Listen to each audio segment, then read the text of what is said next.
Welcome to Admission Assistant.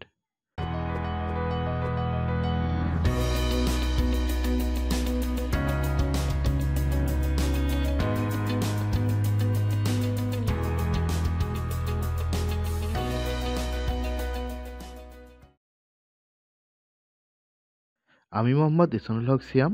বর্তমানে আমি ঢাকা বিশ্ববিদ্যালয়ের ম্যানেজমেন্ট বিভাগে অধ্যয়নরত আছি।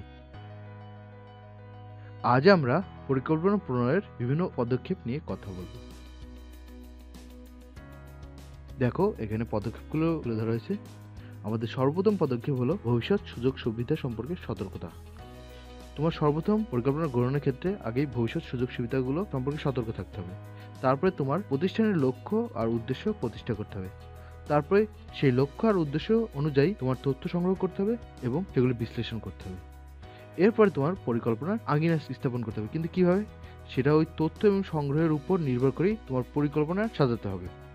এরপর কি করতে হবে, তুমি যে পরিকল্পনা গ্রহণ করেছো এবং তার যে বিস্তারিত তুলে ধরেছো সেটার পাশাপাশি একটা বিকল্প কার্যপদ্ধতি নির্ধারণ করতে হবে, যাতে এই পরিকল্পনা যদি কাজ না করে অন্য কোনো পরিকল্পনা যেতে পারো, সেটা বিকল্প হিসেবে কাজ করবে। তোমার সেক্ষেত্রে বিকল্প কার্যপদ্ধতি নির্ধারণ করতে হবে। তারপরে ওই বিকল্প কার্যপদ্ধতি আবার মূল্যায়ন করতে হবে। কারণ তুমি বলতে পারো যে বিকল্প কার্যপদ্ধতি মূল্যায়ন করবো কেন, আমি বিকল্প তো নিয়েছি, জানি যে এটা ভালো, কিন্তু আসলে তা না।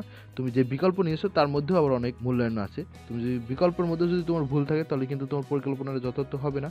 তাই যখনই বিকল্প কোনো কার্যপদ্ধতি নির্ধারণ করবে তখন সেটার আবার মূল্যায়ন করবে। মূল্যায়ন করার পরে তোমরা উত্তম কার্যপদ্ধতি, দেখো এটা উত্তম কার্যপদ্ধতি গ্রহণ করতে হবে, সর্বোত্তম। ওখান থেকে সহায়ক পরিকল্পনা প্রণয়ন করতে হবে।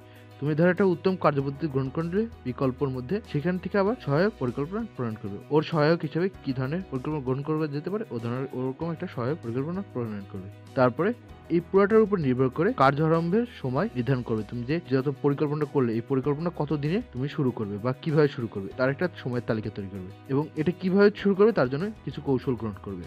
আর কিছুদিন পরপরই যে তুমি পরিকল্পনাটা প্রণয়ন করছো এবং এটা যে পরিচালনা করছো তার পর্যবেক্ষণ করবে, এবং পর্যবেক্ষণের মাধ্যমে তুমি দেখবে একটা ভালো ফলাফল হবে তোমার পরিকল্পনার। শেষ দিকে তোমার এর উপরে বাজেট তৈরি করতে হবে। এই বাজেটে তোমার পরিকল্পনার জন্য কি কি ধরনের খরচ হতে পারে, এক কথায় তোমার বাজেটের মাধ্যমে তোমার পরিকল্পনার যে আর্থিক সাইডটা সেটা তুলে ধরতে হবে, যে এটা কোথা থেকে আয়গুলো করবে বা কোথায় খরচগুলো করবে এই পরিকল্পনার জন্য, এইসব বিষয়টা।